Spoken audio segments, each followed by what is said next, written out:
Alhamdulillahirabbil alamin. Wassalatu wassalamu ala asyrafil anbiya'i wal mursalin Sayyidina Muhammadin wa ala alihi wa ashabihi haqqa qadrihi wa miqdarihil azim, amma ba'd. Muslimin dan muslimat, sahabat-sahabat yang dirahmati Allah Subhanahu wa taala.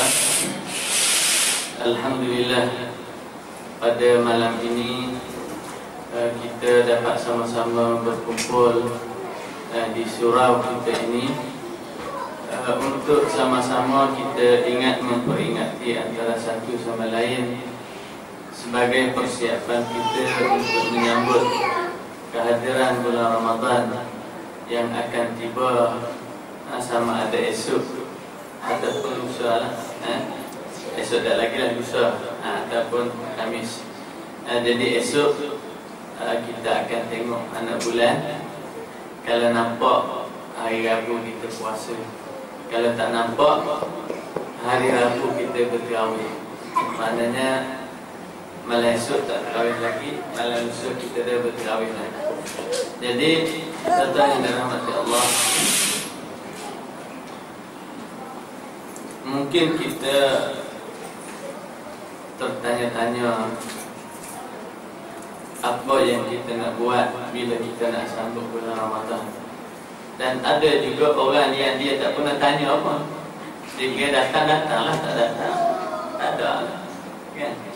Tapi kalau kita teliti dan perhatikan sunnah Nabi kita, Nabi Muhammad SAW, Nabi dari awal lagi memperingatkan kita dan memperingatkan para sahabat Nabi SAW supaya kita bersedia untuk menyambut kehadiran bulan Ramadan. Kita kalau nak buat kenduri kendaga besar, orang tempat dewan berapa lama? Nak kenduri tempat dewan berapa lama? Tahun Sebab tu nak kenduri. Penting kenduri. Penting tak? Penting lah. Kalau tak penting nak tempat besar, maknanya event, makna benda yang kita nak buat itu besar.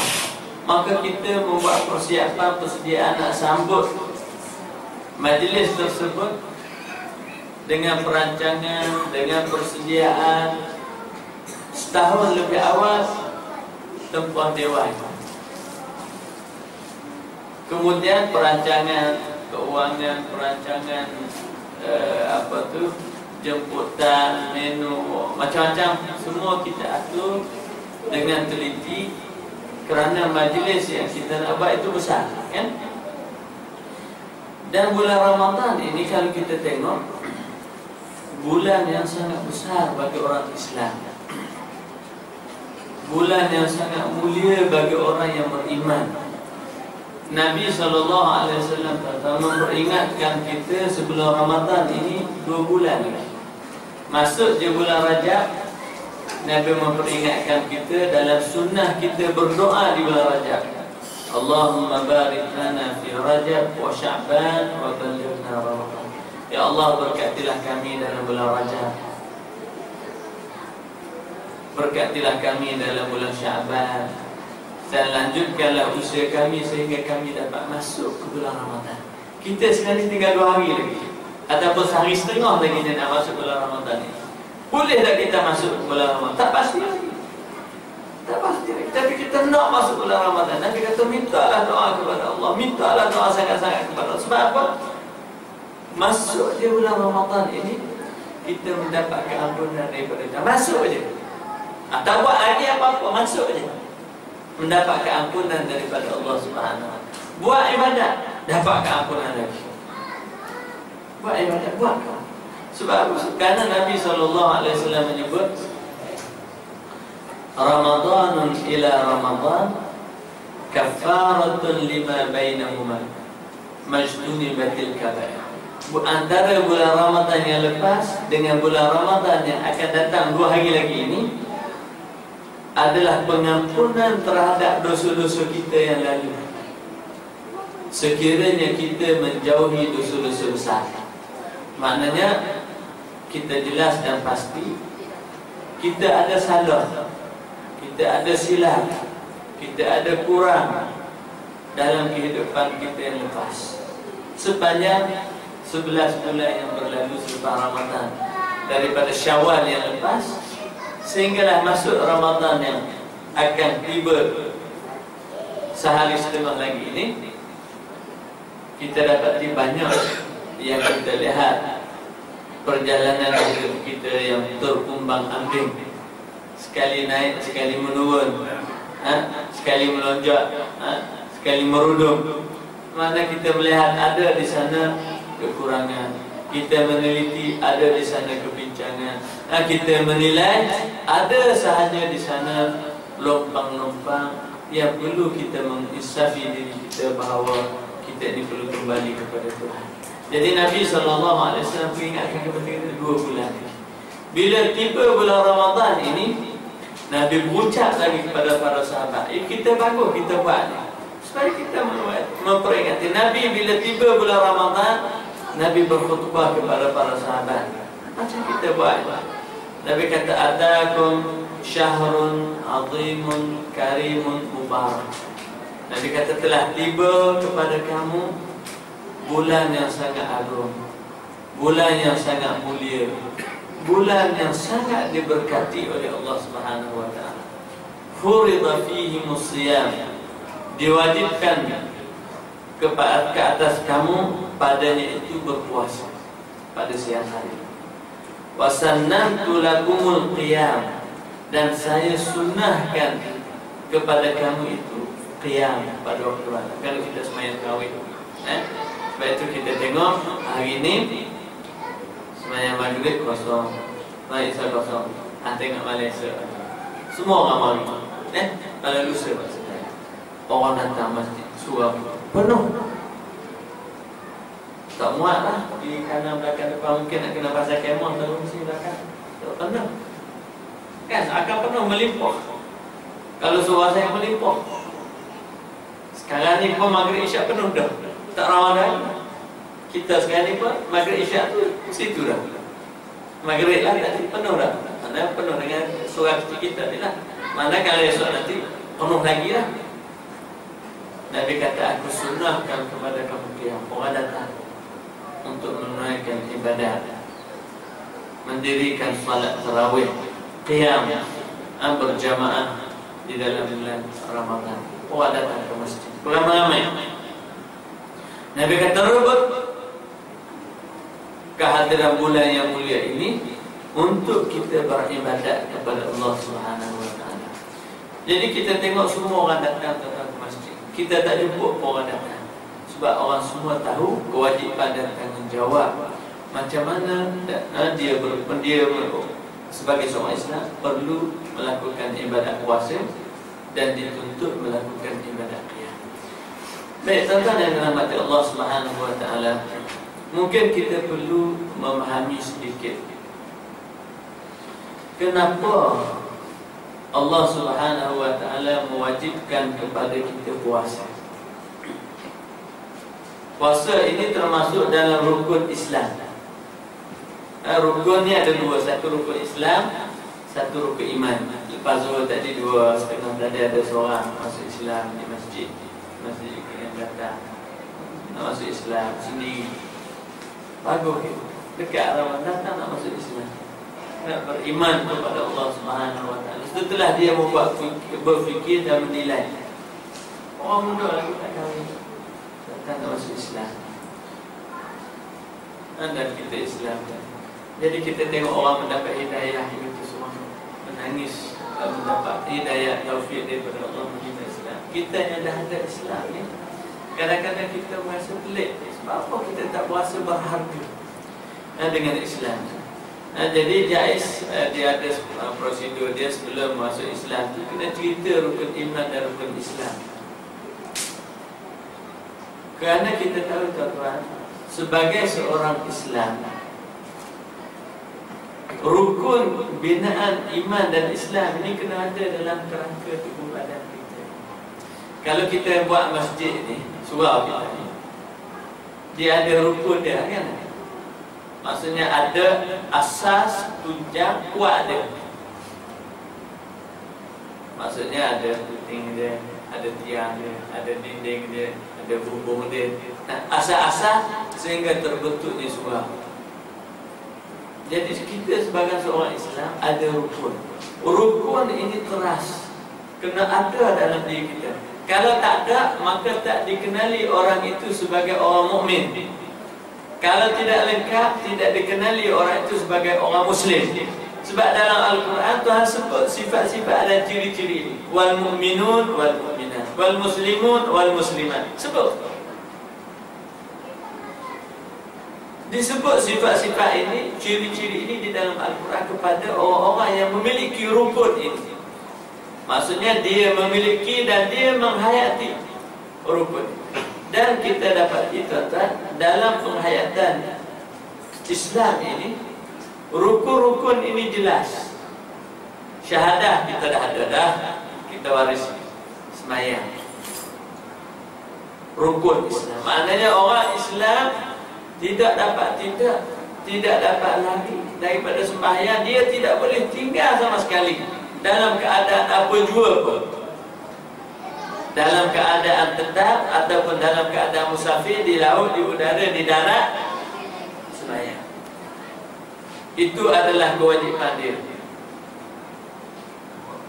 Rukun dalam Islam, kena buat, wajib buat. Dan itu adalah perintah, tak boleh dikecualikan. Dan penghayatan ini kadang-kadang kita mengabaikan, maka kebincangan berlaku. Sebab itu Nabi dalam berkaitan dengan sembahyang, Nabi kata, "Allimu auladakumus salata lisabri." Ajar anak kamu sembahyang bila usia dia 7 tahun pun ajar. Kalau kita tak tahu ajar, kena bawa kepada orang lain yang ajar dia. Kita kena nak bawa kita nikah yang boleh ajar sembahyang. Bawa guru, ustaz-ustazah boleh ajar sembahyang. Kena ajar dia 7 tahun, 8 tahun, 9 tahun. 10 tahun tak sembahyang kena pukul. Mana bukan pukul nak suruh sakit lah, pukul nak suruh dia ini insafkan diri dia, bahawa dia tahu kewajipan dia sebagai manusia mesti mengabdikan diri kepada Tuhan, iaitu sembahyang. Bukan sembahyang mari terawih dia tak. Sepanjang hidup dia sembahyang. Sebab itu rukun. Mana kita bukan pasang tiang ni sebulan dia pasang tiang, lepas tu surat tak ada tiang, kokoh lah surat. Kita pun sama. Sekiranya kita tidak ada binaan rukun kekuatan dalam diri, rosak. Sebab itu Tuhan kata, apa peranan sembahyang dalam rukun tubuh badan seorang Islam ini? Peranan dia Tuhan sebut dalam Quran itu. Tuhan kata, "Inna salata tanha 'anil fahsya'i wal munkar." Sesungguhnya sembahyang itu boleh mencegah anda daripada melakukan perkara-perkara keji dan munkar. Nampak dia punya peranan. Kalau kita kata tiang berperanan untuk apa, dinding berperanan untuk apa, kita boleh beritahu. Kalau kita dah tahu, mana orang-orang engineer lah, dia tahulah. Atau jual tiang besar ni, besi berapa batang, peranan dia untuk apa? Dinding peranan untuk apa? Kayu, apa ni, bumbung untuk apa? Semua tahu peranan dia. Sekiranya dibuang bumbung, apa berlaku kepada kita? Basah, panas. Sekiranya dibuang tiang, roboh. Sekiranya dibuang dinding, panas kita kalau ekor ni. Kan kita tahu peranan. Sekarang kita tengok diwajibkan kita sembahyang. Untuk apa diwajibkan sembahyang? Tuhan beri dah persis, jelas. Dengan kita melakukan sembahyang itu hak wajib, maksudnya 5 waktu yang wajib ini boleh menjadikan kita ini mempunyai kekuatan, daya tahan untuk menjauhkan perkara-perkara munkar, perkara-perkara kecil. Bila kita tambah sembahyang lagi, hak sunat, apa akan jadi? Kita semakin kuat. Mana kita sekarang ni sehat. Bila kita makan suplemen, tambah sehat lagi. Makan lagi, tambah kuat lagi. Nampak? Daya tak? Begitulah juga. Buat hak rukun, dah ada kekuatan. Ditambahkan lagi dengan sunat, kuat. Sebab itu sekarang maya waktu dah ada. Bila mari bulan Ramadan tambah dengan tarawih. Tengok apa jadi umat Islam bila semua orang datang ke masjid tersebut. Apa kita tengok? Agak kuat ada umat. Kuat tak? Tak berani nak jawab tak? Kuat banyak lah. Kita duduk di dalam masyarakat sekitar ini, kita tengok berapa ratus buah rumah ini. Bila majoriti datang ke masjid, ke surau kita akan melihat kekuatan. Orang akan jauh daripada melakukan maksiat. Orang takut melakukan maksiat. Dan orang merasa semangat dan juga ada kekuatan. Tuan-tuan, semua orang mengamal. Kuat tak kuat? Kuat. Bila kita tengok, baru satu sembahyang sunat, tarawih, witir pula kita buat. Tambah dengan duha, tambah dengan tahajud, tambah sunat lepas waktu, maghrib, isyak, subuh, zuhur, asar, tambah sunat lagi. Semakin kuat orang. Mana semakin terpelihara, semakin terjaga. Kita tengok tuan-tuan, dengan sembahyang subuh dan isyak berjamaah, apa kekuatan kita boleh dapat? Jarang orang tahu. Jarang orang tahu. Kita sekarang ni, misalnya sekarang ni bagi beberapa hari baru ni kan, kita tengok ada macam rumah, ada rompok, ada sama depan rumah. Kita rasa takut. Mana lebih kuat? Kita letak pengawal di depan dengan kita mari sembahyang subuh berjamaah, isyak dan sunat. Mana lebih tuan-tuan yakin? Lebih kuat? Tak berani nak jawab. Dalam sembahyang subuh isyak berjamaah, Nabi kata dalam hadis, Man salla al-isya'a fi jama'atin fahuwa fi zimmatillahi hatta yusbih. Wa man salla as-subha fi jama'atin fahuwa fi zimmatillahi hatta yumsi.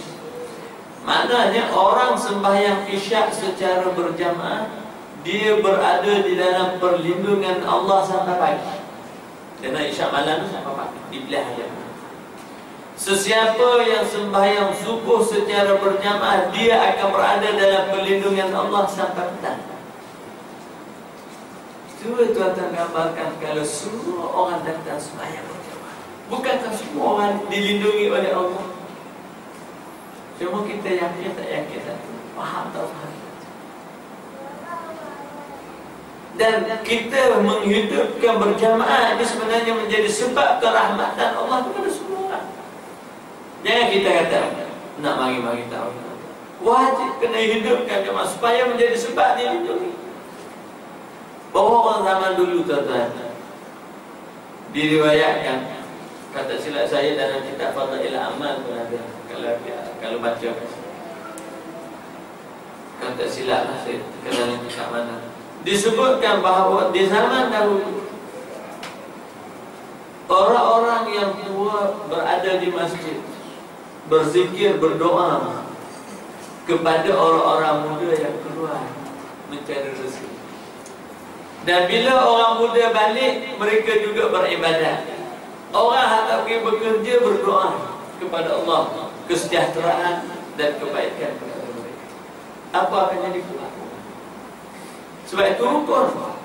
Jadi bila ada sembahyang dalam diri individu, dalam keluarga, dalam masyarakat, apa akan jadi?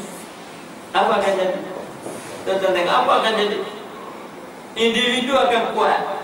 Bila individu akan kuat, keluarga dia akan menjadi kuat. Bila keluarga dia kuat, masyarakat akan kuat. Tapi bila tidak ada jemaah, tidak ada salat, apa akan jadi? Kita akan tengok tiang pertama rubuh, tiang suara kita rubuh. Maknanya kita kata bila sembahyang diabaikan, jamaah diabaikan, kita abaikan jemaah, kita tak mari, atau kita mari jalan-jalan, kita rasa kita ada lapang, kita mari, tak ada lapang, kita tak mari. Misalnya solat, apa akan jadi? Satu tiang yang merupakan rukun ini cacat. Jadi orang bila dibina kekuatan dia ini, kita tahu orang ni kuat dengan anggota dia, tangan, kaki, kemudian struktur badan. Kita kata ada, kalau kita ukur pada badan kita ni 5 asas kekuatan badan. Bila satu jatuh, kita kata lumpuh sebelah tangan dia lumpuh. Apa akan berlaku pada badan? Mana fungsi dia sudah berkurang. Begitulah juga kita. Bila cacat sembahyang, rosak satu punca yang menjadi segala kekuatan. Nah, kita pergi yang kedua. Yang rukun Islam yang kedua ialah puasa bulan Ramadan. Dalam masa setahun diwajibkan kita berpuasa 30 hari sebulan-bulan Ramadan. Ini rukun. Sama dengan sembahyang 5 waktu, rukun, tak boleh tinggal. Mesti dibuat. Di mana saja berada, kita buat. Puasa sama. Di mana sahaja kita berada, buat. Kecuali kita musafir. Musafir pun sunat buat lagi. Kecuali kita memang tak mampu, kita nak berbuka yang musafir. Kita berbuka.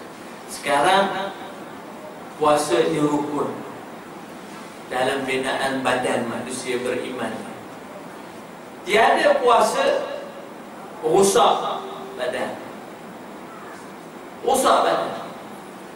Sebab itu kalau kita kata, saya tanya tadi yang masuk Islam, boleh tak kamu rasa ni nak tak makan? Sebab dia tak pernah lapar. Sekarang ni tak makan, agak boleh ke tak? Mati ke ni? Tak mati. Sebab kata anak saya umur 7 tahun tak mati, puasa. Kuat gagah macam orang dewasa juga.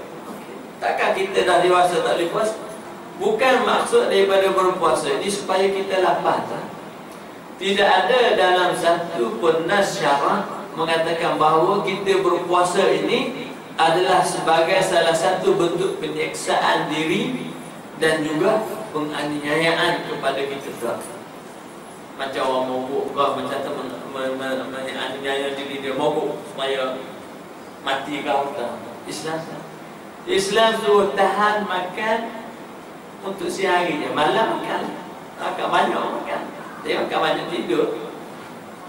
Kan? Tak kata makan patut-patut.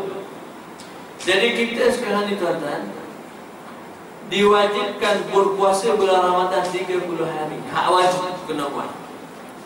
Kemudian disunatkan berpuasa sepanjang tahun, 3 hari sebulan ataupun 2 hari seminggu. Bisa kata kalau kita mampu jalan.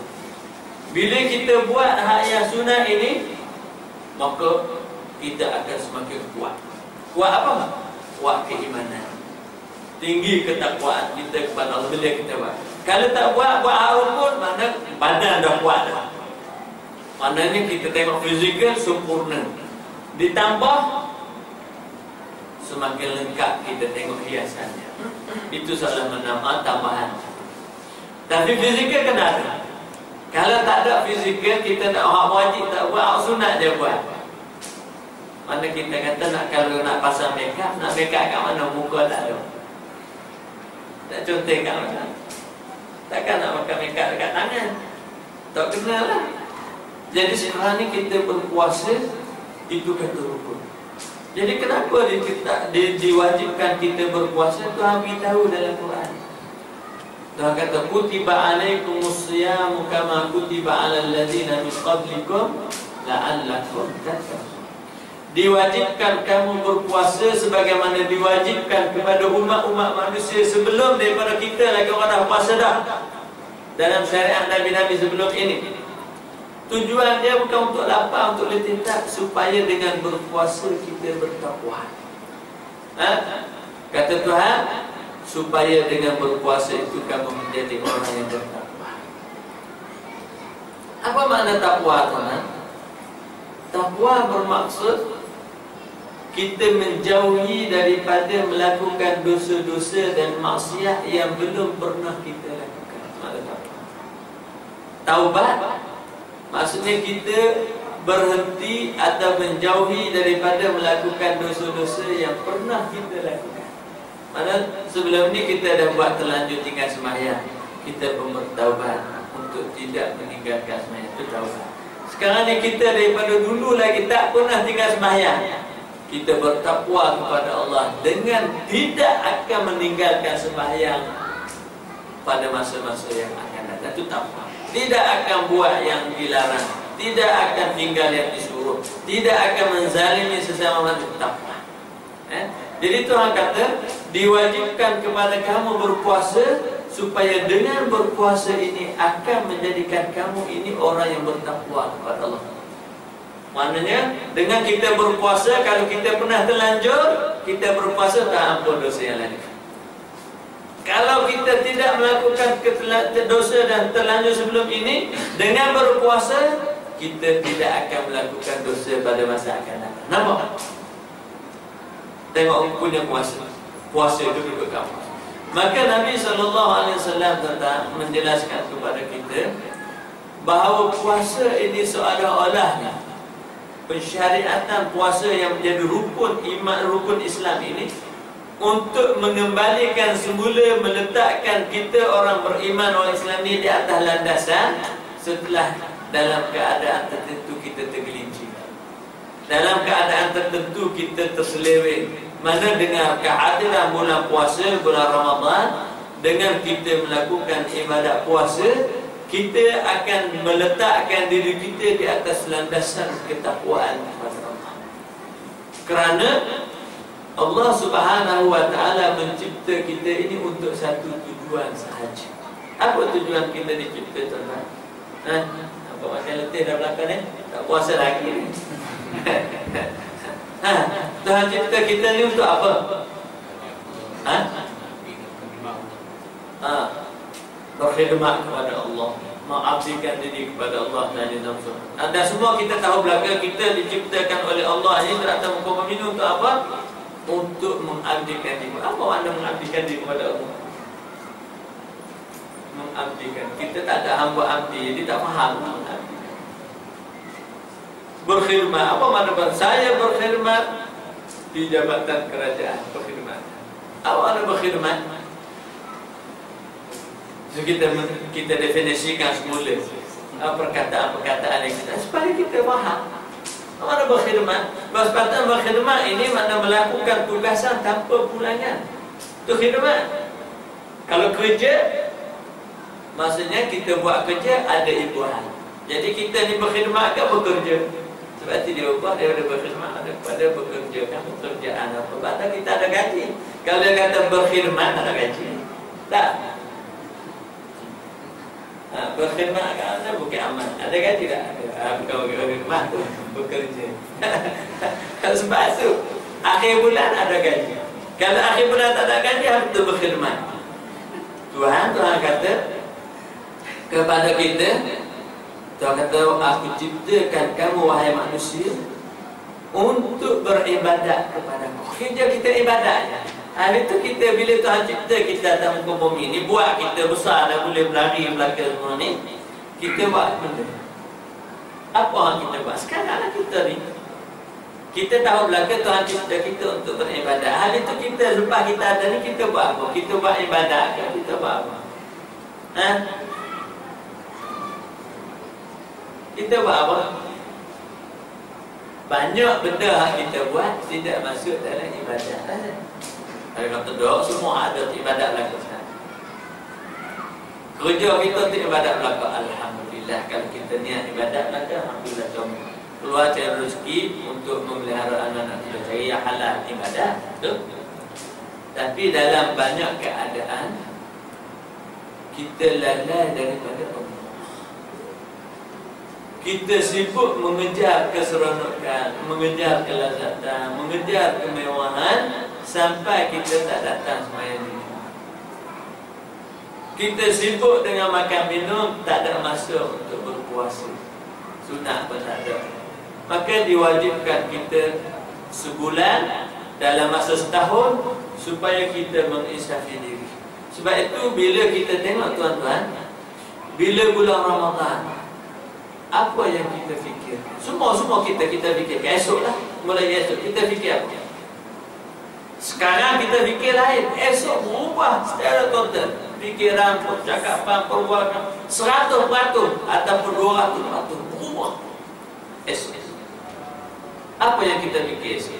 Sekarang kita fikir esok. Apa yang kita dan orang lain fikir dan orang lain bercakap? Apa yang kita cakap esok?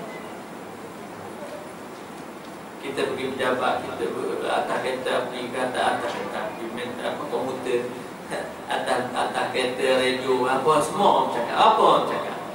Kau tak pernah fikir? Nak buka apa? Bagus. Lagi? Nak sahur apa? Kan? Lepas tu nak terawih kat mana? Nak pergi buka kat mana? Semua orang fikir orang cakap ibadat. Dan orang tak akan bercakap yang sia-sia, kecuali hak memang sia-sia. Hidup dia sia-sia, dia akan bercakap yang sia. Orang hidup beribadat, mulai esok dia akan cakap nak buka, nak makan apa. Hak nak makan tu pula halal ke haram. Akan tanya, takkan nak makan puasa, tak makan, menahankan diri daripada yang menahan diri daripada makan ini. Duit dia ada, tiba-tiba nak berbuka yang haram, tak ada. Dia akan mencari makanan yang halal, makanan yang berkah, makanan yang baik. Kan? Nak bersahur, nak sahur apa? Kemudian nak bersedekah pada siapa? Nak buat kebajikan apa? Kan? Nak bercakap apa? Tak boleh cakap yang buka-buka aku puasa. Semua orang akan bercakap baik. Jadi kita tengok, bukankah dengan puasa begitu sekali? Kenapa kita tidak sepatutnya selepas puasa, sebelum puasa, begitulah keadaan kita. Sebab Tuhan suruh kita beribadat kepada Dia dan pelihara daripada melakukan kesalahan-kesalahan maksiat dosa kepada Allah SWT. Jadi bila diwajibkan kita berpuasa kata dalam hati Allah, kita dapati kita berubah serta. Sebab itu antara hadis yang selalu dibaca dalam majlis-majlis khutbah nikah, kata Tuhan, man istata'a minkum al-ba'ata falyatazawwaj. Siapa yang mampu berkahwin, boleh menanggung tanggungan kehidupan keluarga dia, maka sila kahwin. Fa illam yastata', kalau tak mampu nak berkahwin, tak boleh nak menanggung lagi, fa alaihi bisyam, hendaklah dia berpuasa. Fa innahu lahu wija', dengan berpuasa ini boleh menjadi perisai kepada diri dia. Boleh jaga, makna puasa dia besar. Makna kalau cakap dalam bahasa doktor, makna antibody dia kuat. Kita tengok sebab apa? Dengan berpuasa itu akan mengawal kepribadian seorang Muslim dan menjauhkan dia daripada terjerumus untuk berfikir perkara-perkara yang bukan. Begitu sekali. Jadi ini Nabi beritahu. Kata dia, dengan berpuasa fa innahu lahu wija'. Dengan berpuasa itu boleh memberikan perlindungan kepada orang yang beriman. Jadi tuan-tuan dalam hati Allah, kita tengok kita dalam keadaan banyak masa kita sepanjang 11 bulan ini, banyak kita lalai, banyak kita tak ada masa datang ke masjid, tak ada masa baca Quran. Bukan tak ada masa, semua orang 24 jam. Tapi kita menyibukkan diri kita sehingga kita tidak ingat yang kita sebenarnya perlu beribadat. Tak ada masa. Kenapa kita tak boleh datang masjid? Kenapa kita tak boleh datang ke rumah? Kenapa kita tak boleh sembahyang berjamaah? Kenapa kita tidak boleh melakukan ibadat puasa? Kenapa kita banyak bergelombang dengan dosa dan maksiat? Sedangkan kita ini hamba kepada Allah, perlu beribadat kepada Allah, kerana Dia cipta kita untuk beribadat. Ada tak Tuhan suruh dalam Quran ke dalam hadis suruh kita buat kerja? Mana Tuhan sebut bahawa aku cipta kamu ini supaya kamu ini buat kerja? Ada? Tuhan kata aku cipta kamu untuk beribadat. Tapi ada ayat lain Tuhan kata wallazi ansha'akum wasta'marakum fiha. Dia yang mencipta kamu ini dan Dia minta supaya kamu mengimarah kamu ini. Jadi bumi ini perlu diimarahkan, tapi objektif kepada penciptaan kita Tuhan kata untuk beribadah. Jadi imarah bumi ini dengan cara beribadah. Kita hari ini fikir mengimarahkan bumi tapi lupakan ibadah. Apa akan jadi? Rukun Islam dan yang disyariatkan ini tak ada, maka kita tengok manusia terumbang ambing. Pucat kacau kita. Sebab itu bila kita tengok orang yang tidak puasa, apa jadi dalam tidur? Tidak semayang jelas.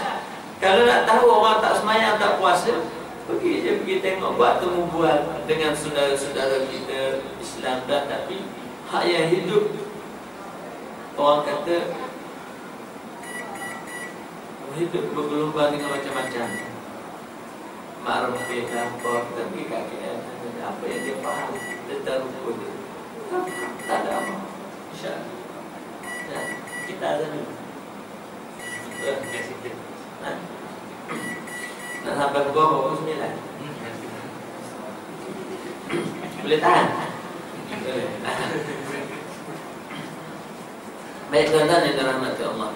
Jadi bila kita tidak ada ibadat ini, kita tengok mula jatuh kerukunan.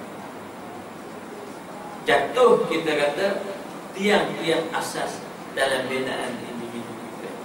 Maka disyariatkan kita berpuasa ini untuk mengembalikan kita ke atas landasan yang benar.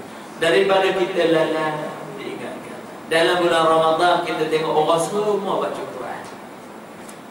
Tak baca di rumah, dia baca di surau. Tak baca di surau ni pun dia datang sembahyang tarawih, dia mendengar Quran. Semua orang dengar Quran. Mana orang mendengar kebaikan, orang mendengar tazkirah. Walaupun setengah orang dia bimbang, dia kata susah lah lagi sembahyang tarawih, nantikan tazkirah. Ada juga apa ni, buat tazkirah tak suka kita buat. Saya buat tiap-tiap malam. Tak. Saya kata kalau rasa boleh 10 minit aja, kan lama. Bukan kita nak suruh pandai dengan tazkirah. Sudah, kita nak suruh beritahu satu peringatan untuk kita dan untuk semua. Lepas tu nak balik-balik lah. Nak terus main semuanya. Kita buat 20 sampai dah 20. Yang mampu dia teruskan. Hari ni nak semayang 8 ya 8. Esok nak semayang 10 ya 10. Lusa nak semayang 13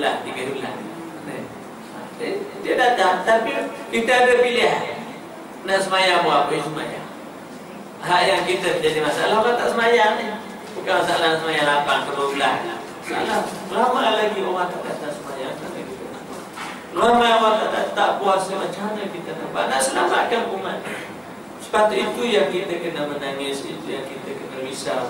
Macam mana kita nak selamatkan umat sebenarnya. Jadi tuan-tuan yang rahmati Allah, jadi kita boleh, kalau boleh kita merasai, menjiwai bagaimana puasa itu menjadi rukun kekuatan diri kita, keluarga kita, masyarakat. Bila orang berpuasa, kita tengok kesan dia, kemeriahan dia, keseronokan dia. Dan Nabi SAW menyebut, kata dia, bagi orang-orang berpuasa itu ada saat doanya dimustajab, dimakbulkan. Saat dia berbuka. Kita sekarang ni tengok Allah, kita ada hajat banyak kan, nak minta kat mana? Tak ada fikir nak minta hajat, nampak makanan banyak. Kita tahu istimewa doa dimakbulkan. Dalam bulan Ramadan tuan-tuan, Allah Subhanahu wa taala sebut Lailatul Qadri khairun min alf syahr. Dalam bulan Ramadan ni satu malam ibadat sama dengan 1000 bulan. 1000 bulan ni 80 tahun. Dengan kata 82, cuba kira lah. 82, 83 tahun dia buat. 82, 83 tahun ibadat, bukan 82 tahun usia. Kalau 80 tahun usia lama, orang 100 tahun ada. Kita tanya 90 tahun ada je. 90 tahun ada. Umur berapa? 90 tahun. Tapi sepanjang 90 tahun buat apa? Kalau tolak campur berapa tahun yang kita boleh katakan usia ibadah. Taman. Sekarang ni dalam bulan Ramadan, ibadat satu malam ganjaran seperti ibadat 1000 bulan, 80 tahun ibadat. Habis itu kita nak rebut kat mana? Dalam bulan Ramadan 30 hari. Nak cari Lailatul Qadar satu malam ni, nak cari kat mana? Agak-agak nak cari kat mana? Ada Nabi kata 10 malam terakhir. Nabi kata iltamisha fil ashril awakhir. Cari pada 10 yang terakhir. Boleh? Patah ada lagi sahabat tanya lagi, dalam 10 tu nak cari kat mana lagi? Nabi cari hak ganjil. Dari kalau 10 ni ada genap ganjil, Tinggal berapa? Tinggal 5. Jadi dalam 5 ini cari lagi hak mana 27. Hak 27. Sebab itu kita malah 27. Tinggal sehari. Tinggal 1 hari ya. Kata kalau kita ke ambil sehari, boleh tentu dapat atau tak dapat. Ulama kata Lailatul Qadar tak semestinya dalam malam, tapi berpindah-pindah. Nabi kata ambil hak 10. Kalau 10 ada kena ganja. Kalau ambil ganja saja tinggal 5 aja ibadah. Rugi kan? Nah, tapi kalau kita ambil belaka 30, ada hak tertinggal? Ada tak tertinggal? Tapi tuan-tuan, kita tengok, kita akan ada tertinggal sebab kesibukan, sebab kelalaian. Rugilah kita. Cari 30 ambil lagi, mesti dapat 1. Dan tuan-tuan yang dirahmati Allah, puasa ini bukan milik kita. Maksud saya usia kita. Kita jangan kita kata aku tak apalah, tak datang itu ke tahun depan. Belum pasti kita tengok berapa orang ada muda-muda mati lagi. Tak ada sampai Ramadan mati. Ni pun esok lusa dengan ramai orang mati. Dia tengah nak masuk Ramadan. Kita pun tak pasti bila kita mati. Cuma kita mendoakan kepada Allah supaya dipanjangkan usia kita masuk Ramadan. Sebab itu kata para ulama, setiap tahun kita menyambut Ramadan, kita jadikan bahawa inilah Ramadan kita yang terakhir. Mana kita buatlah yang terbaik. Kita rebutlah peluang yang ada ini untuk melaksanakan yang terbaik dan tersempurna. Baca Qurannya, terawihnya, puasanya, kebajikannya, apa-apa sahaja yang kita kira sepanjang 30 hari bulan Ramadan ini tidak ada masa yang kita gunakan kecuali untuk ibadah. Tidur kita sikit, ibadah kita banyak. Itulah yang kita. Macam kita tengok orang pergi umrah 2 minggu. Apa yang mereka bercakap? Orang pergi umrah. Pernah ada pergi umrah? Mana yang pergi umrah ni? Orang pergi umrah apa yang hari bulan pun tak ingat. Dia tahu tarikh akhir balik. Hari pun kadang-kadang terlupa. Yang penting kita tengok orang pergi umrah ni, dia fikir pagi sembahyang, malam umrah. Waktu sembahyang hanya tengok orang masuk zuhur dah. Berlalu semua pergi masjid. Balik masjid makan. Ingat lagi sembahyang pun asar. Tapi bila balik waktu zuhur terlupa. Bila masuk asar tak ingat. Kan masuk asar pun tak pergi. Tapi kalau kita duduk sana, kita duduk je di balkon, di tengok hotel kan, semua orang berjalan.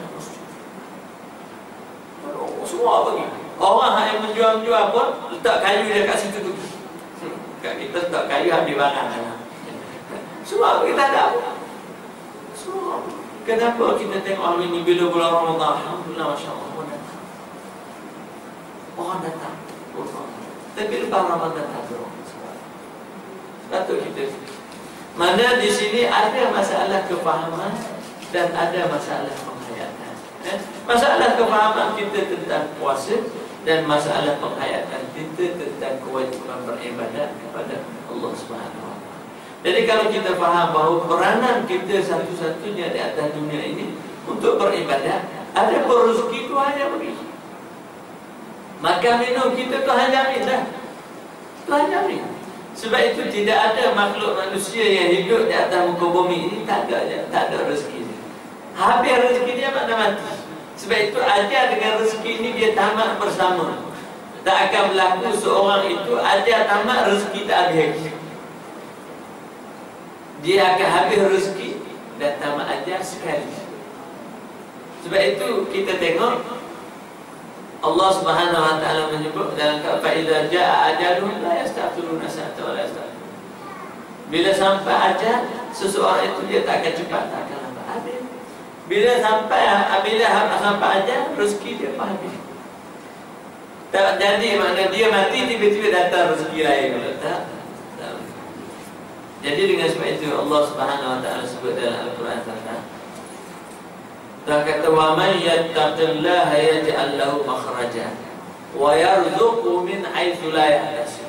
Siapa yang bertakwa kepada Allah, Tuhan berikan kepada dia di makhraj, jalan pelepasan daripada apa yang dihadapi dalam kehidupan dia. Dan dikurniakan rezeki yang dia tak tahu pun hitungannya macam mana. Didatangkan kepada dia rezeki dengan peranannya bertakwa kepada Allah. Maknanya jaminan daripada Allah Subhanahu Wa Taala kepada kita, Pak rezeki kamu.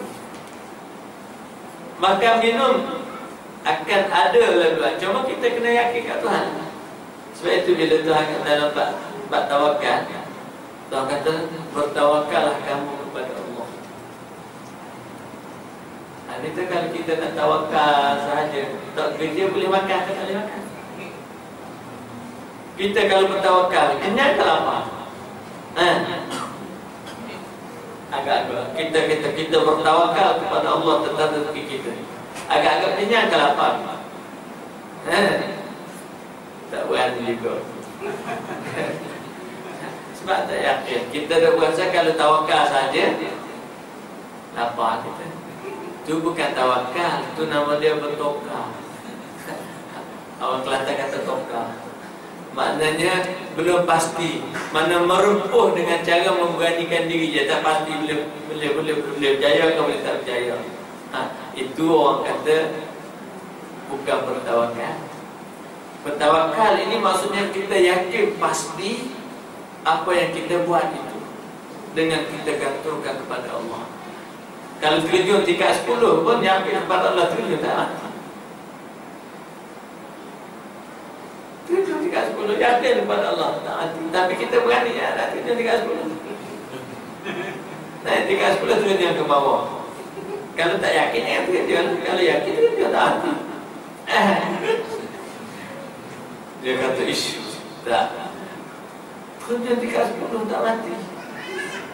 Tanya diri lah, jangan tanya ustaz. Kamu yakin tak yakin?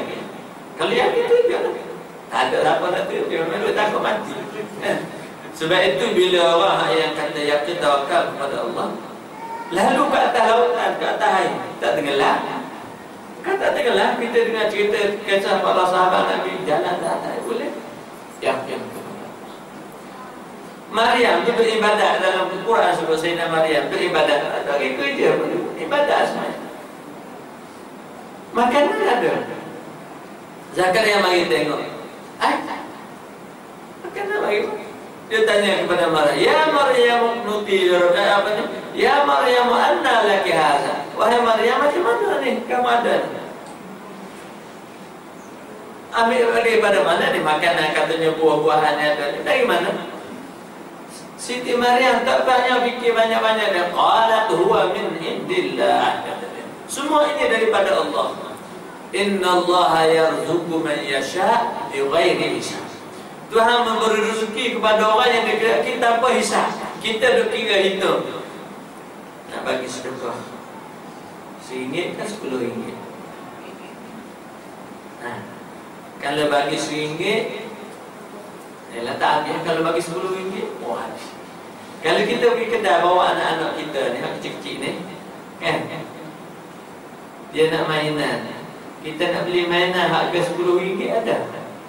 Harga RM1 kan RM10. Mainan harga RM1. Tengok anak kita tunjuk. Ada tak mainan harga RM1? Kalau pergi kedai, ada anak kecil.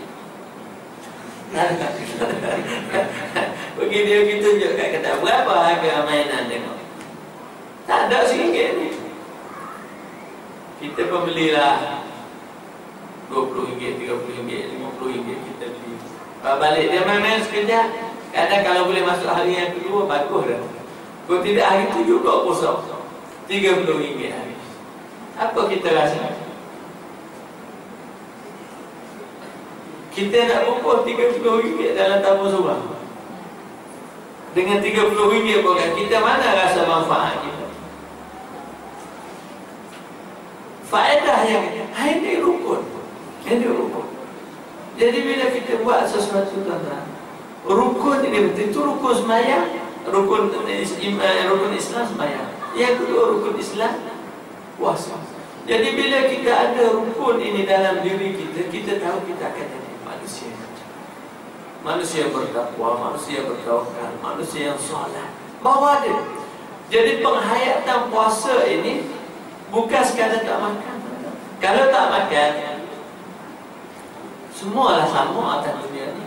Kita semua aja puasa sama lah.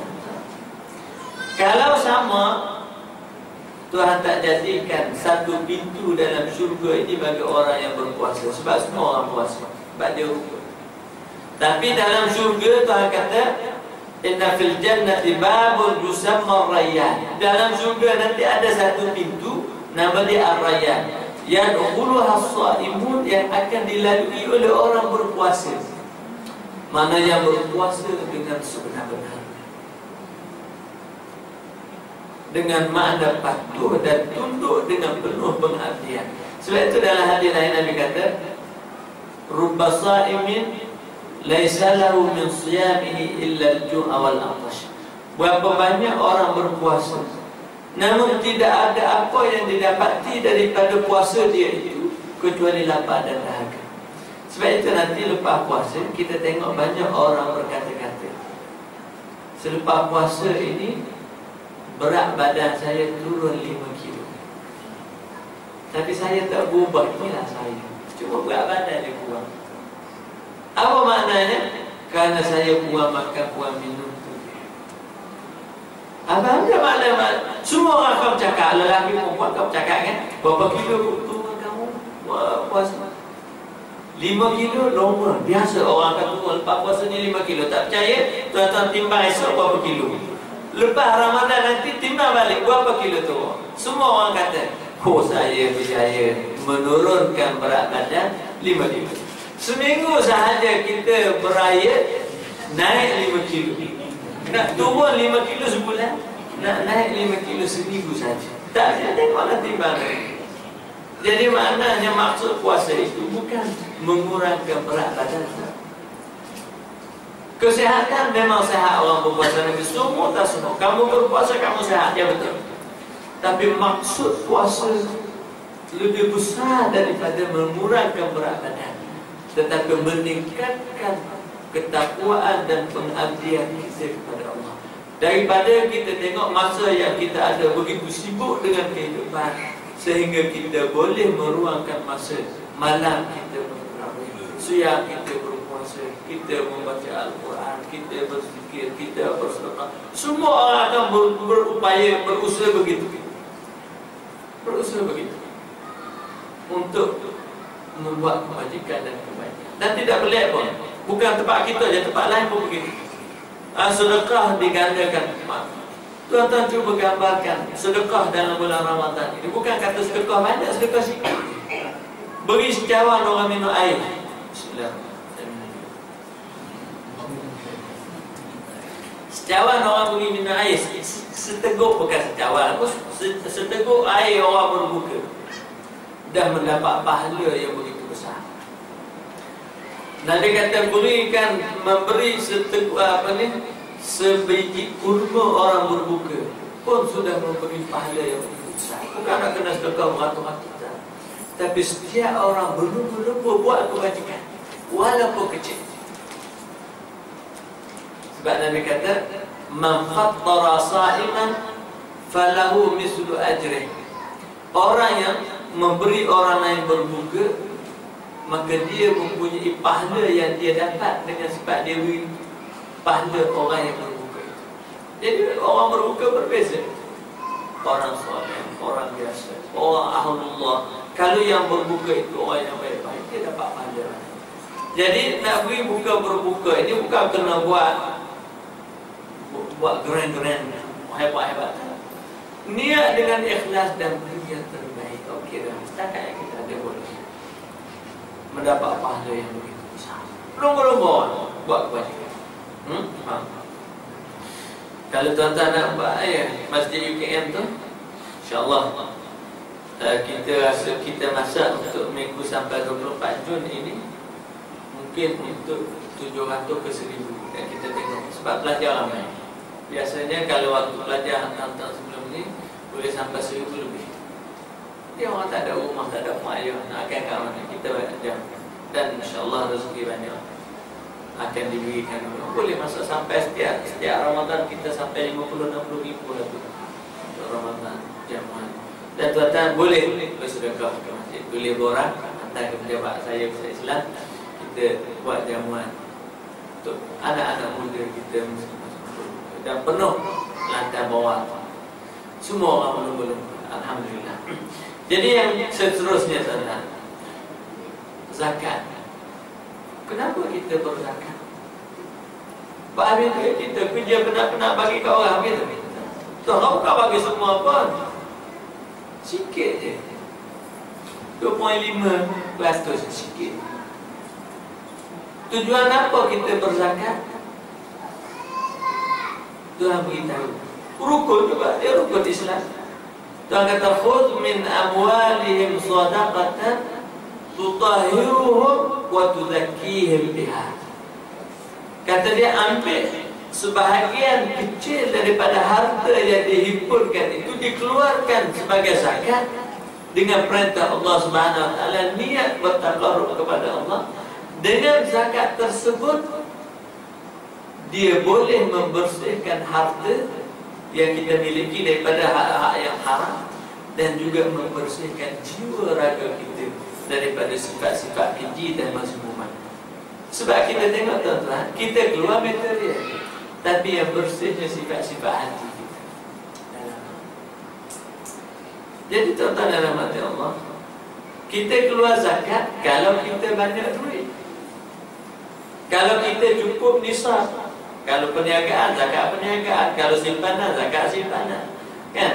Kalau mah perak, zakat mah perak. Tanian, zakat tanian, kan? Sekarang kita tidak ada semua.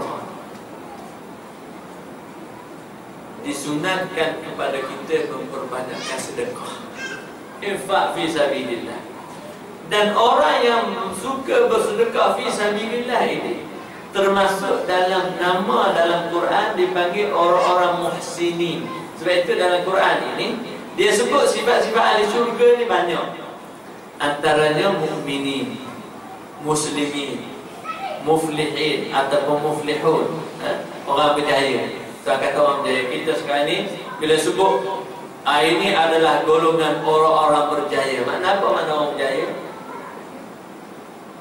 Mana orang duit dia banyak, walaupun menyanti rendah tapi duit banyak dia berjaya. Tak gitu? Kalau bukan kata berjaya ni dia kena dapat PhD profesor baru dia berjaya, dah. Mana dia tak ada PhD tapi dia boleh dapat kemasukan bulanan 100,000 sebulan. Jaya tak jaya? Jaya tak? Jaya. Tapi dalam Quran tak kata qad aflahal mu'minun, berjaya orang-orang beriman. Dalam sembahyang kita hayya 'alal falah, marilah untuk dapat kejayaan. Mari surga ada dapat apa? Ada. Malaikat ada makan tak? Mari dapat surga ada makan. Mana berjaya? Deh. Tanya, kejut mesti. Dah. Mari dapatkan kejayaan. Nampak kejayaan tak mari? Tuan-tuan, mari kita datang ke surga. Kita kata marilah sembahyang, marilah merebut untuk mendapatkan kejayaan. Ada tak kejayaan? Kalau kita faham, memang Tuhan menjanjikan kejayaan. Kejayaan dunia dan kejayaan akhirat. Tengok salah satu bentuk kejayaan kita balik kat sembahyang pagi tersebut. Kejayaan akhirat. Contoh, Tuhan kata dalam hadis yang sahih ni, Nabi kata, Nabi sebut sab'atun yazilluhumullahu yawma la zilla illa 7 golongan yang akan mendapat payungan teduhan di pada mahsyar nanti, di saat tidak ada bayar teduh pun pada hari mahsyar. Satunya kata Tuhan, kata Nabi, syabun qalbuhu mu'allaqun bil masajid. Anak muda yang hatinya sentiasa bergantung dengan masjid. Kita ni anak muda ke anak tua ni? Kalau anak tua lepas lah. Satu berasa muda ke masa tua. Kita berasa muda ni bila ada semangat nak kahwin dua. Tu yang saya kata semangat muda. Kata nak semayang, nak kata kakak tak ada semangat muda. Kita malah orang rumah. Tak, hanya lawan lelaki, main orang lelaki. Dia kata bila semangat muda. Semangat muda tak satu je. Tak tahu kata semayang tu, Fatih masih tak. Dan dikata orang yang mendapat bayangan aras nanti anak-anak muda yang hati dia ini bergantung dengan masjid. Jadi nak suruh anak muda hati bergantung dengan masjid ni kena buat macam mana? Nak bawa anak-anak macam tadi. Dia bising dengan masjid, tak ada masalah apa, dia habis. Allah kata bising, mau apa mari masjid bising. Masalah dia bising. Kalau orang khusyuk, bising pun khusyuk juga. Kalau tak khusyuk, bising, tak khusyuk juga. Tak ada masalah. Zaman Nabi SAW, bawa anak-anak datang masjid. Bawa anak masjid. Bawalah bila dia kecil-kecil datang masjid. Bawalah bila dia besar, dia bergantung ke masjid. Kalau dah ada tua datang masjid, tak dapat adalah hak. Satu kata boleh hati dia bergantung di masjid. Terlepaslah kita. Baik, dengan yang kedua, yang ketiga ni rukun yang ketiga ni sedekah. Yang kita sebut tadi dalam Quran Tuhan sebut sifat-sifat muflihun, mukminun, muslimun, mukminat, semua ni disebut. Antaranya muttaqin dan lainnya muhsinin. Antaranya Tuhan sebut dalam surah Al-Imran kata selatan kata wasari'u ila maghfiratin min rabbikum wa jannatin 'arduha as-samawati wal ardh mu'iddat lil muttaqin. Rebutlah, segeralah rebutkan surga yang disediakan, surga yang luasnya langit dan bumi. Bukan mutarikh 20-70 macam kita ni. Kita kalau kata sedia rebut rumah teres Bani 20-70 harga 100,000 sekarang, 100,000 kita. Macam bisa kau sebab semua kita tahu 20-70 Bani ni 400,000, 500,000. Sekarang 100,000. Rebut tak rebut? Saya dengar itu yang nak tawaran rumah kat mana tu. Hak yang bikin nak buat rumah yang agak apa tu, pakej ekonomi sikit lah kan. Orang beratur daripada isyak tak tidur, duk beratur queue dah. Nak suruh buka pejabat pagi esok. Sebab rumah terhad 100 buah ke apa. Pernah dengar tak beberapa masa yang lalu? Orang beratur daripada isyak ni beratur dah. Nak dapat sebuah rumah, bukan untuk dia pun, kadang-kadang bukan untuk anak cucu dia. Ada tak kita nak rebut Tuhan kata cepat-cepatlah dapat syurga? Yang luas syurga ni langit dan bumi. Tuan tak nampak sepadan langit dengan sepadan bumi? Nampak tak? Hari buat kamu lagi kata Tuhan. Tengok ke atas, ya Allah, waktu Tuhan nak wikat. Tengok pandang ke bawah. Kalau berasa tak nampak, kita nak lafaz tinggi-tinggi tengok bumi. Jauh mana Tuhan nak wikat aku dalam syurga. Rebut. Tak kata banyak mana mu'iddat lil muttaqin, diberi kepada orang yang bertakwa. Siapa orang bertakwa, sifat-sifat dia? Tengok. Alladzina yunfiquna fis sarra'i wal dharra. Orang yang sanggup berbelanja di jalan Allah waktu senang dan susah. Kita waktu susah payah sikit dah. Waktu senang gengan sikit, bukan gengan banyak. Mana waktu senang boleh. Mantap tengok tak? Baca tengok. Sebab ahli surga Tuhan bagi dah ciri-ciri dia dalam Quran. Ahli neraka Tuhan bagi dah ciri-ciri dia dalam Quran. Jadi alladzina yunfiquna fis sarra'i wad dharra, orang yang berbelanja waktu senang dan susah. Alladzina yunfiquna fis sarra'i wal kadhimina al-ghaiz, orang yang tahan marah. Orang yang tahan marah. Kita kalau kita marah boleh tahan tak? Marah kita boleh tahan tak? Oh dia kata boleh tahan marah dia. Apa makna boleh tahan marah? Makna marah sungguh. Kita sekarang ni daripada marah untuk jadi tak marah. Boleh? Al-Kazimin al-Ghaiz, dalam keadaan marah kita boleh senyum. Ni kalau boleh ni. Kemudian lebih daripada itu lagi wal afina 'anil nas, memaafkan orang. Kita tuan-tuan cuba tengok sifat kata tahan marah dengan maaf ini. Kita baca kisah hijrah Nabi Bani Isra' Mi'raj kan? Nabi waktu berjalan kaki, cuba tuan-tuan gambar, berjalan kaki daripada Mekah pergi Taif lebih kurang 100 km. Jalan kaki, macam kita ke sini pergi ke Air Keruh, lebih kurang. Itulah ke Taif, jalan kaki. Tuan-tuan sanggup tak jalan kaki nak pergi menyampaikan dakwah di Melaka jalan kaki? Tak bagi gaji apa-apa pun pergi saja jadi menyampaikan dakwah. Sampai sana orang halau balik pula, jalan kaki balik pula. Apa perasaan kita? Tak marah? Tak rasa marah? Kita datang jauh-jauh nak bawa kebaikan kat dia, dibaling, dimarah, dicemuh, dimaki hama, dihalau pula tu. Marah ke tak marah? Kita lah kita kata. Marah ke tak marah? Marah lah. Memang marah. Kalau kita berapi marah, bukan kata marah, berapi marah. Nabi SAW sahabat berdoa, Allahumma inni ashku ilaika ba'fi wa qillata hilati wa hawani ala, ya Allah, aku tak tahulah dia kata nak buat macam mana. Qillati, aku tak tahu nak buat apa dah. Hawani ala nas, hina sungguh orang pandang aku sampai dia halau, dia baling. Tapi kalau pun tak marah ke aku, ya Allah, tak apa. Saya berdoa banyak lemak sampai menangis. Lepas dia masih datang malaikat yang dipanggil Malakul Jabalain. Dia kata, ya Rasulullah, aku dah diutuskan oleh Allah. Kalau kamu nak, aku angkat bukit besar tu, gempak tak pada pokok yang telah menghina kamu ni. Nak kata? Kalau tanya kita, kalau tanya kita, dengan kita itu memperapi tadi. Kita kata, elok-elok, padam. Kalau kita, baru dia tahu. Kalau kita lah kok, saya rasa mungkin gitulah kita, pahala kita. Tapi Nabi jawab kepada malaikat, Nabi kata, tak apalah. Kalau dia tak nak beriman, dia tengok pemaaf. Kalau dia tak nak beriman, aku harap anak cucu dia nanti akan beriman. Tengok, ini fiqah dia panggil ma'alah. Fikir masa jauh, bukan fikir di bawah tu.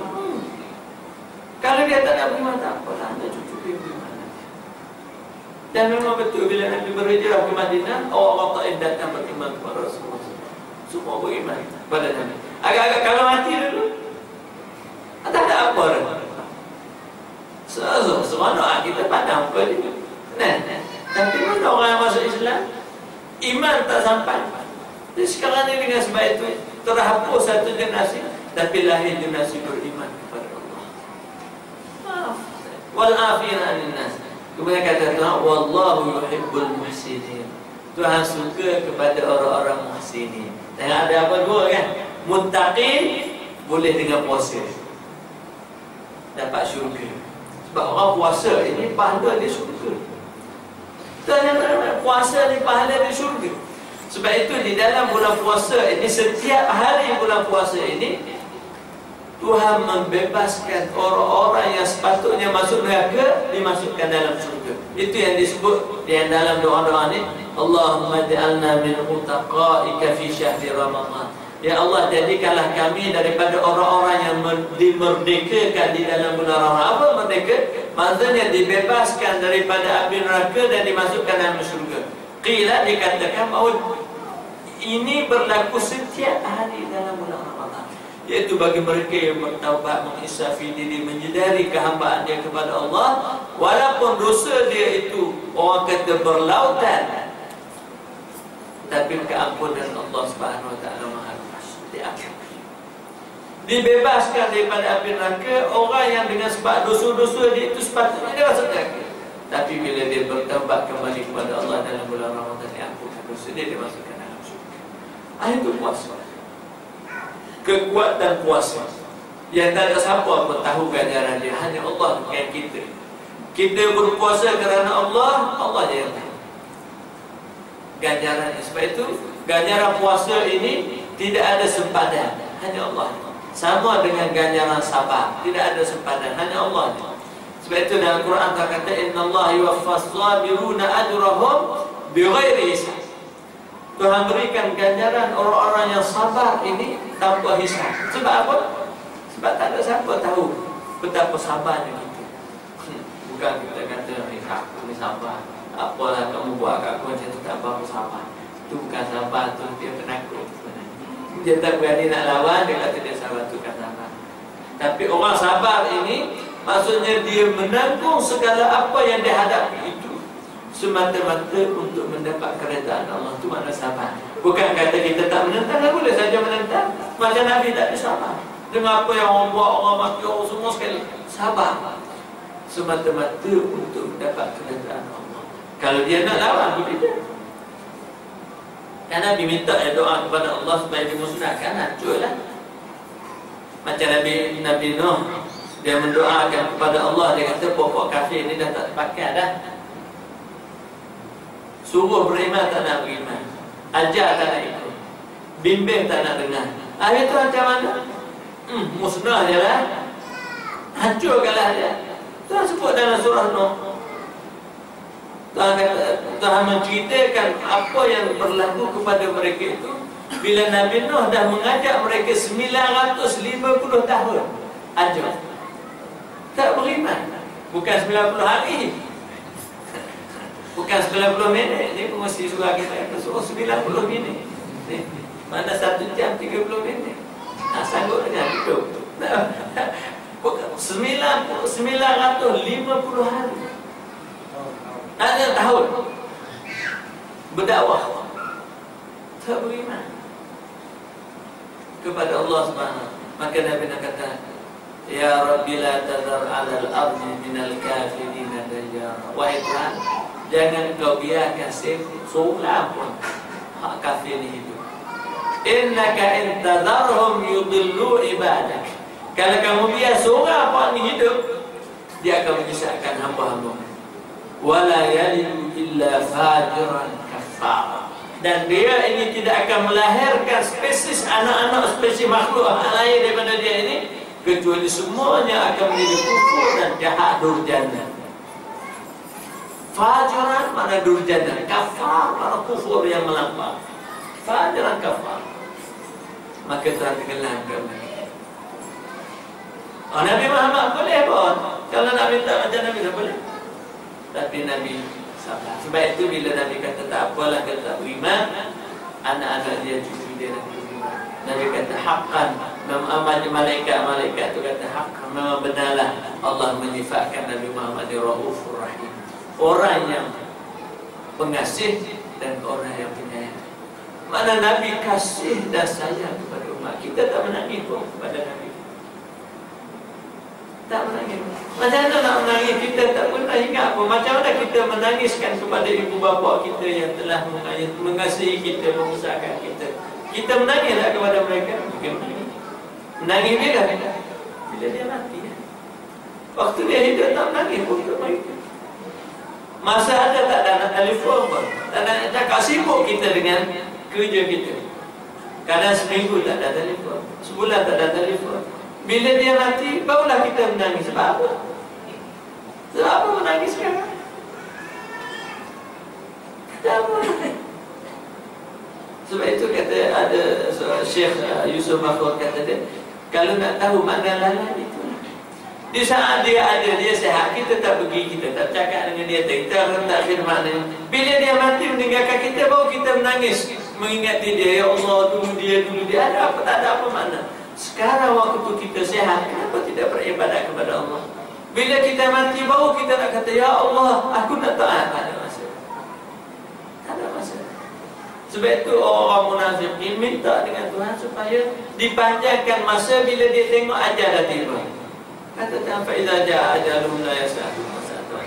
Bila masa ajal tiba, sudah tidak ada penangguhan lagi dah. Maka itulah kesudahan, sama ada kesyukur ataupun neraka. Jadi tuan-tuan yang dirahmati Allah, kita boleh faham itu rukun. Kita bersedekah, kita berinfak. Dengan itu kita jadi orang baik. Tuhan kata dengan infak fisabilillah ini menjadi orang yang baik, orang yang mulia. Tuan-tuan cuba tengok sahabat-sahabat Nabi bagaimana dia infak. Mereka infak dalam keadaan dia tidak merasa takut jadi miskin. Kita tengok macam mana Sayyidina Abdurrahman ibn Auf infak dia fisabilillah. Diriwayatkan dia bawa satu kafilah datang masuk Madinah, setengah kata 1,000 ekor unta. Masuk Madinah, jam Madinah.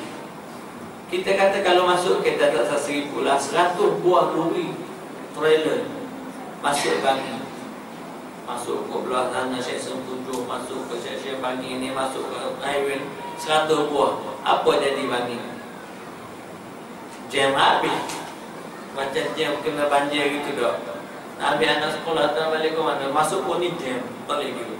Masuk ke sana jam, semua jalan jam baik. Pernah gitu sekali kan? Boleh nak lalu. Abdul Rahman ini masuk kafilah dia, orang Madinah, orang tu tengok, orang kata kenapa?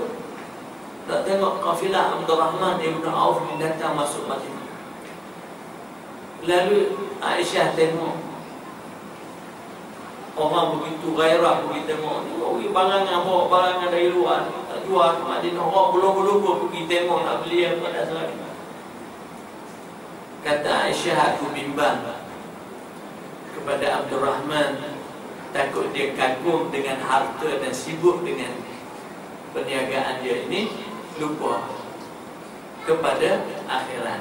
Dan Abdul Rahman tahu ni tuan, orang yang dah dijamin oleh Nabi masuk syurga tu. Jamin masuk syurga tu. Bila dia dengar Aisyah kata gitu, kata semua ada tu fi sabilillah. Semua ada tu fi sabilillah. Sedekah lagi. Allah. Sayyidina Utsman bin Affan kaya. Tapi kita tengok macam mana infak dia fi sabilillah. Ahli syurga, Sayyidina Utsman bin Affan ahli syurga, jamin antara 10 orang yang telah diberitahu oleh Nabi SAW sebagai ahli syurga. Sayyidina Abu Bakar, Sayyidina Umar, Sayyidina Utsman, Sayyidina Ali, Abdul Rahman bin Auf, ini ahli syurga. Uqashah bin Muhsin ahli syurga. Nabi beritahu hidup-hidup lagi. Tapi mereka itu macam mana ibadat dia, maknanya infak dia fi sabilillah. Tak takut miskin. Dan kita tengok macam mana akhlak. Dalam hadis Nabi kata, dawu mardakum bis sadaqah. Rawatilah orang sakit di kalangan kamu dengan beri sedekah. Nabi suruh beri sedekah ini rawat orang sakit. Kita kalau sakit, kita nampak apa hak mula-mula? Panadol lah. Kan? Kalau sakit apa kita cari dulu? Panadol. Kita beli panadol. Ada tak kita sakit nak keluarkan dulu bagi sedekah kepada orang miskin, orang susah untuk niat semua? Ada orang buat kita, mungkin ada jaga-jaga orang buat. Tapi kita sakafah maklumat ni tak ada. Bahawa kalau sakit dengan kita mengeluarkan duit bagi sedekah itu salah satu bentuk rawatan. Sakit apa, kanser, kalau orang sakit tidak ada rawatan lagi dah. Nak buat kesembuhan awak macam mana? Infak fi sabilillah. Sedekah. Dia kata iya ke tak iya? Mana kalau tak iya, tak ada. Ini ada Nabi kata dah fi sabilillah. Pernah Dr. Syed Ramadan Al-Muti dia tulis satu buku dia tentang sejarah ayah dia. Haza walidi buku dia. Umumnya ayah dia tulis, dia kata satu hari ayah dia ni sakit. Lalu dia minta supaya cucu dia ni bukan suruh beli ubat, suruh pergi bersedekah kepada orang fakir miskin di luar sana, minta supaya disembuhkan dia. Dan dia pergi, dan dia dapat dia mimpi dalam tidur dia ada orang pergi kepada dia ubat, baru sihat. Itu yakin. Itu kisah yang dia cerita. Kalau kita kata ya, kata ya, tak apa, tak ya apa. Kalau kita nak percaya kisah, tak percaya pun tak apa. Tapi hadis Nabi kata, rawatilah orang yang sakit di kalangan kamu dengan bersedekah. Tu hak sakit atas dunia. Macam mana kalau ibu bapa kita hak yang mati di dalam kubur? Kita ingat tak kat dia? Ingat sedekah dekat dia. Sedekah punya pahala kat dia. Dapatlah pahala jariah anak-anak soleh di atas ni kan. Kita waktu dia hidup buat selambutan hari jadi. Hari jadi kan. Lepas dia mati, tak buat sambutan. Buatlah sambutan hari mati pula. Buat sedekah. Kan? Buatlah sedekah.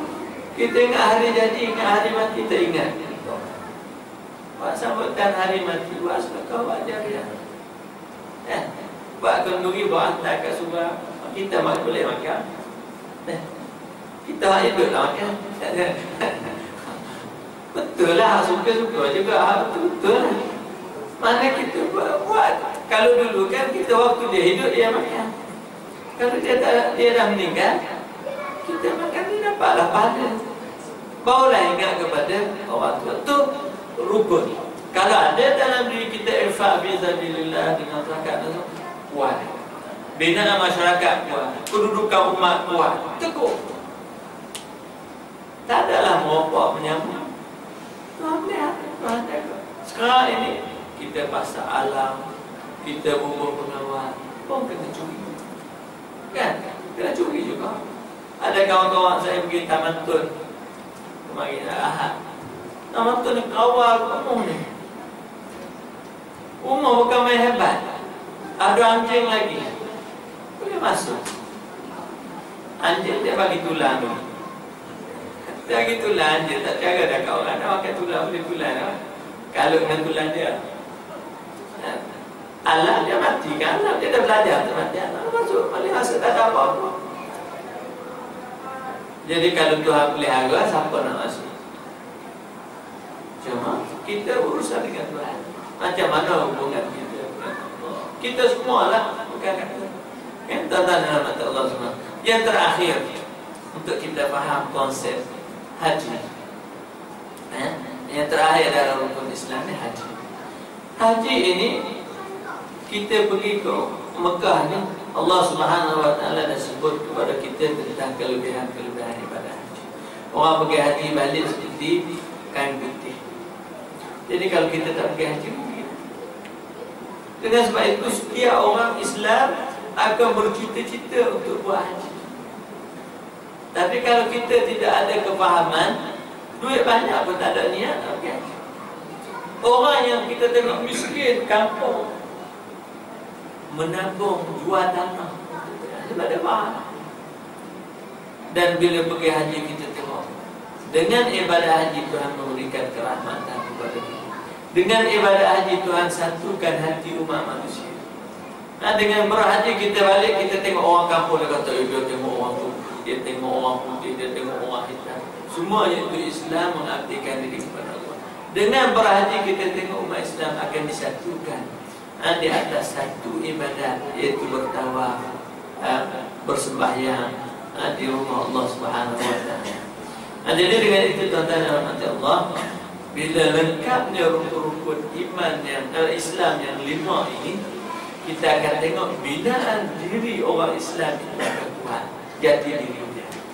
Bila dilengkapkan dengan hiasan, mana sunat-sunat haji lagi buat, kemudian umrah ditambah umrah saja banyak, maka kita akan tengok akan menghiasi diri dia. Dibanyakkan sedekah, menghiasi diri dia. Dibanyakkan puasa, menghiasi. Dibanyakkan sembahyang sunat, menghiasi diri.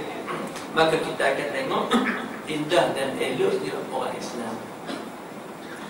Itulah orang yang Tuhan sebut dalam Al-Quran sifatnya al-mu'minun wal-mu'minat, al-muslimun wal-muslimat. Orang beriman lelaki perempuan, orang yang Islam lelaki perempuan. Sifat-sifat lain Tuhan kata orang berjaya, orang bertakwa, orang yang muhsinin. Itu sifat-sifat semua ahli syurga. Jadi dalam kerangka ini tuan-tuan, bila kita berpuasa nanti, kita nak tengok kita duduk di mana dalam kerangka Islam. Mana letaknya rukun-rukun ini dalam diri kita, dalam keluarga kita, dalam masyarakat kita. Sekiranya rukun-rukun ini hidup, maka disitulah akan kuat. Sebab itu kita tengok macam mana zaman sahabat, zaman Nabi. Bila rukun ini kuat, kita tengok para sahabat kuat tak kuat. Nabi kata kuat, nak tahu kuat tak kuat. Seorang boleh mengalahkan 10. 10 boleh mengalahkan 100. Kan tu sebut dalam Quran.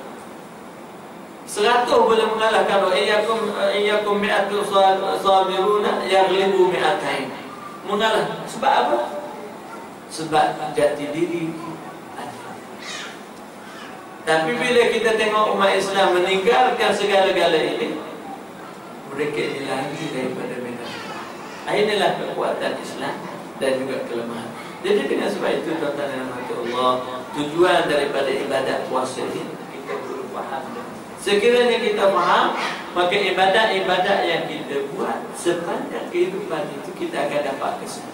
Kita akan lihat peranan kita bila melaksanakan dan kesan kepada kita, kepada keluarga kita, kepada anak-anak kita, kepada masyarakat kita. Masa kita dah hadir. Jadi sebab itu saya nak sebut pernah Syekh Zahid Al-Kausari. Syekh Zahid Al-Kausari ni wakil kerajaan Osmania yang terakhir zaman pemerintahan Sultan Abdul Hamid. Bila mereka ni mendapat laporan daripada masyarakat tentang keruntuhan akhlak masyarakat umat Islam, khususnya di kalangan Muslim. Sebab kita tahu kerajaan Osmania ni jatuh pada tahun 1924. Mana kita tengok keruntuhan di belakang. Apa yang disyaratkan oleh para ulama? Memanggil masyarakat umat Islam ke pimpinan untuk menghidupkan semula jamaah-jamaah Islam dan menghidupkan bermula dari dalam rumah, iaitu memantapkan kekeluargaan Islam kita. Sebab itu saya sebenarnya saya rasa kita dah sebut dalam kuliah sebenarnya. Surah kita ni sangat mudah untuk kita penuh. Sebab kita semua ada berapa orang? Ada berapa orang? Kita setiap kita ni bawa semua anak. Kemudian anak-anak kita akan ada kawan-kawan dia pula. Kita bawa lelaki semua ada datang. Tapi masalah kita datang seorang, tinggal dia tengok TV kat rumah, tak ada. Kalau kita semua datang, Allah untuk kita. Dan kemudian akan membiak dakwah akan berkembang. Dan itulah yang kita akan tengok kekuatan itu. Jadi itu sahajalah untuk malam ini. Sebagai terakhir, kita mungkin akan tertanya-tanya, kenapa masuk bulan Ramadan kita tidak ada kekuatan untuk beribadah? Kita macam lemah, kita tidak kuat. Imam Al-Ghazali menyebut dalam Minhajul Abidin, untuk menjadikan kita ini berupaya dan kuat beribadat, kita mesti mula dengan taubat. Kita mesti mula dengan taubat. Jadi mungkin kita tengok Ramadan akan datang, kita merancang dan ingin melakukan yang terbaik. Tetapi sekiranya kita tidak bertaubat, kita bergelumpat dengan dosa, dosa ini sebenarnya pemberat kepada kita. Kita kalau nak suruh kenderaan tu memandu laju, buang barang, jangan isi banyak. Kalau isi berat, dia nak mandu ya. Kita pun sama. Bila kita bergelumpat dengan dosa, akan sakit orang sampai sini, berat sini, susah. Jadi bila kita bertaubat, taubat itu akan membersihkan kotoran-kotoran. Dan taubat nak buat macam mana Ustaz? Taubat ni kita kena fikir mana dosa kita, mana pahala kita, apa kebaikan kita, apa kelemahan kita, kita tengok. Sekiranya kita tengok banyak kelemahan, kita menginsafi, pasti kita mati. Kalau kita mati duduk dalam kubur, azab Tuhan itu di akhirat kita pula masuk neraka. Sanggup tak kita berhadapan? Kalau kita tak sanggup, kita menangiskan diri kita. Bila kita menangis diri kita, kita pada saat tersebut berazam menyesal dan berazam untuk meninggalkan dosa-dosa yang telah. Kemudian kita tinggalkan 3 rukun. Kemudian kalau menzalimi yang lain, kita pulangkan segala kezaliman. Dengan demikian kita telah isytiharkan taubat kepada Allah. Dalam keadaan taubat inilah, maka kita akan mempunyai kekuatan dan keazaman untuk beribadah. Kita akan mempunyai kesungguhan untuk taat. Sekiranya tidak dimulai dengan taubat, kesungguhan akan lahir, keinginan akan ada, tetapi kita tidak ada kekuatan untuk buat. Kita tidak ada kekuatan untuk. Jadi sama-samalah kita berfikir dan mengisytiharkan taubat dan kembalinya kita kepada Allah Subhanahu wa taala. Mudah-mudahan kehadiran bulan Ramadan yang penuh keberkatan, yang penuh keagungan ini merupakan satu peluang untuk kita rebut, memperbanyakkan ibadah, meningkatkan ketakwaan kita kepada Allah Subhanahu wa taala, dan semoga Allah Subhanahu wa taala menjadikan kita daripada kalangan orang-orang yang diampunkan dosa di dalam bulan Ramadan dan dibebaskan daripada api neraka dan dimasukkan kita semua ke dalam syurga Allah Subhanahu wa taala sebagai nikmat kita yang tertinggi dari akhirat kelak. Mohon maaf kalau ada tersalah silap. Anda mohon maaf juga mungkin kerana mengambil masa yang agak panjang, saya rasa sejam cukup.